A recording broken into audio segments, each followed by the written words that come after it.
Aile başçıyım, çöldə qalmış. Bugünkü qalmağıza yerim yoxdur. Nə də evdən çıxartdılar, kvartira pulu vermədilər. Mən nə vermədim, qardaş, mənə yerimə sənsən. Deyə, paranın başını daşıma salım, denən deyim.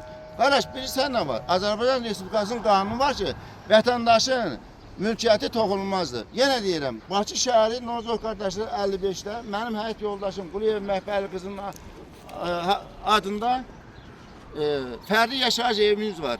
Pilot 16 emniyeti tərəfindən Nəsim rayon məhkəməsinin qərarı ola bizim adresdə qazıntı, söküntü, tikinti qadağan edilsin və avtomobil gediş-gəliş yolumuzda xidməti yolda qazıntı qadağan edilsin. Ona baxmayaraq Nəsim rayon Nozor qardaşlarında Pilot 16 emniyetinin şirkəti Quliyev Aslan Raqifoğlu və onun başında duran Vüqar Qasımov Qaraçişioğludur.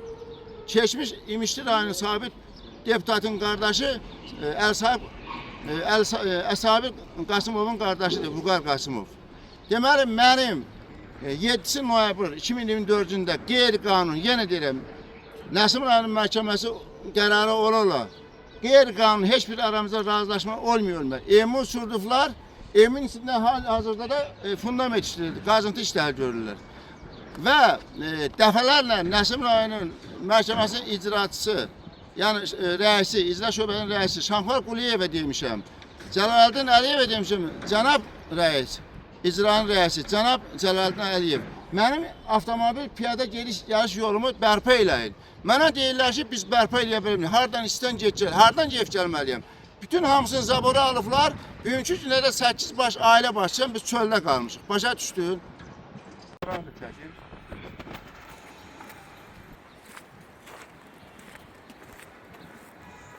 Görürsünüz, bax.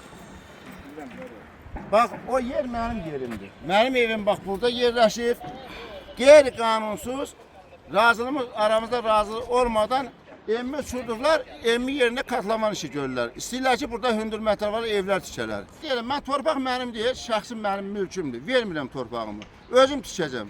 Nəyə görə mən burada şəhərin ortasını atmalıyam ki, masajsızda yaşamalıyam. Nə bilirsə, mən sərf eləmir. Torpaq mənimdir. Tikintidir. Əslində onlar məndən şərik tikməlilər oranı. Torpaq mülkiyyət mənimdir. Başa 2023-cü mart ayının 18-də evimi uçurdanda Quliyev Aslan Raqifoğlu'nun göstərişini özü sökür. Özü dağıdıb evimi. Ondan sonra da Əl-Sahib adlı şəxs sahəm bunların rəisidir. O boynuna götürüb. Ona da bu yaxınlarda Apellyasiya məhkəməsində 4 il həbs veriblər. Onu tutublar. Ondan sonra da bu ev uçurdan İlqar müəllim uçurdu. İlqar müəllim uçurdu. Deyirəm də böyünü. İlqar müəllim Havin Parkının icrası direktorudur. Nətər ki, Quliyev Aslan Raqifoğlu Pilot 16-nın MMC-nin direktorudur. Yenə deyirəm, onların başında da duran Qasımov Vüqar Qaraçişioğludur. İşin bu şirkətin böyüyü Qasımov Vüqardır. Deməli, 07-si 2024-cündə evimi aydan uçurduqlar İlqarla Aslanın təşkilatçılığından. Və Nəsim rayon prokurorluğunda 186-nın biri, 186-nın ikisi və 309-un ikisi ağır cinayət açılıb. Büyüne qədər də Quliyev Aslan haqqında və Həsənov İlqar haqqında həbs qəti imkan tədbiri görülmür və Nəsim rayonunun prokurorluğu cənab Həsən müəllim işi də vermir məhkəməyə. Cənab Prezidentə dəfələrlə məktub yazmışam. Cənab Kamran Əliyevə baş prokurorluğa məktub yazmışam. Məhkəmə imkan vermirlər ki, nə cənab prezident alsın, nə də cənab prokuror. Baş prokurorluqda da olmuşam dəfələrlə qəbulda. Baş şəhər prokurorluqda da olmuşam. Nəsim rayon prokuroru Həsən müəllim mənim yanında 21 yanvarda Həsən nədir?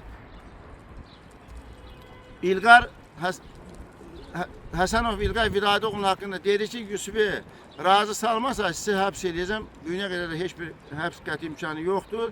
Nə də işi məhkəməyə göndərir. İlqar müəllim, onu da deyim ki, onun şirkətin yerləri bilsin, cənab Vüqar müəllim Qasımov. Deməli, bir il bundan qabaq, həmən o Həsənov İlqar Vidadi oğlu mənə demiş ki, mən kömək edəcəm sənə. Deməli, 1 milyon pul alacağım, ondan müəyyən sumanda 30% istəyib yadımdan çıxır. Ancaq mən yenə də bugünkü gündə onlar ki, mən qarşı bu qanunsuz eləyib gəliş yolumda, avtomobil yolda, yəni toxunulmamışdı, emini sürmamışlar, yaşayırdım. mən sərf edir. Mən bu gün də deyirəm. Mən Baş şəhərin Nəsimrov mərkəzində evimi verib, nə Ceyf Nardalanda yaşamayacağım, nə də nədir, Mehtabatda yaşamayacağım. Yenə deyirəm, Azərbaycan Respublikasının qanunu var, vətəndaşın mülkü toxunulmazdır. Bu mülk mənimdir. Mən istəyərəm, bunu 5 manata sataram, 100 manata da sataram. Mülk mənimdir. Bu gün o mülk mənim mülküm, onlara lazımdır. Düzdür? Amma gəlin məndən xahiş eləməli ki, xahiş edən bu mülkü sat mənə. Mən onlara yox. Ancaq ona baxmayaraq, onların o qədər havadarları var ki, evimi uçurdular, bax, bu gün mən evsiz qalmışam. Görürsün, mənim evim yerində hündür mərtəbəli evin katlamanı tökürlər. Mən dəfələrlə getmişəm Nəsim rayon məhkəmənin icra şöbəsinə xahiş eləmişəm, tələb eləmişəm və ondan sonra da cənab Əliyyə Nazirinin birinci müavini Mübariz Əhmədovun göstərişindən sonra mənim bu işimi saxlayıblar. Yəni onları qoymurlar işləməyə. Xahiş edirəm, mənim müraciətim ölkənin prezidenti cənab İlham Əliyevədir, Azərbaycan Respublikasının baş prokurorluğu cənab Kamran Əliyevədir və görürsən, araşdırma zamanı müəyyən edilmiş ki, Məhbə Quliyev və məxsusi fərdi yaşayış evinin yerləşdiyi Bakı şəhər Nəsim rayonu Nozuf qardaşı 55-də ünvanında və ətraf ərazilər söküntü, qazıntı, tikinti işlərinin aparılması pilot analiz ev tərəfindən həyata keçirilməsi baxmayaraq da qadağan edilir. Quliyev və Məhbə qızı yaşayış evində direktor Həsənov İlqay icrası Hidayətoğlu tərəfindən qanunsuz olaraq sökülmüşdür. Odur ki, törədilən əməldə Azərbaycan Respublikasının Cinayət Məcəlləsinin 186-2, 1 və 309-un ikinci maddələrində tərkib əlamətləri olduğundan fakta görə həmin maddələrə cinayət işi başlanmasını və istintaqı aparılmalıdır. Deməli, sizə məlumat verim ki, Nəsim rayon prokurorluğunda həmən İlqar haqda deməli 7-si noyabrda 2024-də istintaq, yəni cinayət işi açılıb və ona baxmayaraq bütün faktlar var. Evin nətər sökür, hamısı videosu var, şahidlər var. Ona baxmayaraq Nəsim rayon prokuroru cənab Həsən müəllim bu günə qədər nə onun haqqında qəti imkan tədbiri görmür, həbs imkan tədbiri vermir ağır cinayətlərə. Nə də mənə imkan vermir ki, dəymiş ziyanı ödənirlər. Yenə deyirəm, ona görə Nəsim rayon prokuroru Həsən müəllim. Bu günə qədər cinayətkar tutulmalıdır, həbs qəti imkan tədbiri görməlidir İlqarın haqqında və ən azından iş verməlidir ağır cinayətlərə, məhkəməyə. İmkan vermirlər. Həsən müəllimə hardansa təzyiq olunur, ona görə də işi vermir məhkəməyə. Nə də həbs qəti imkan tədbiri görmür. Onu da deyim, yenə təşkil edirəm ki, bu yol mənim avtomobil piyada gediş yarış yolumdur. Onu da məhkəmənin Nəsim rayon məhkəməsinin qərarı var. Ona baxmayaraq yolumu da zəbt ediblər.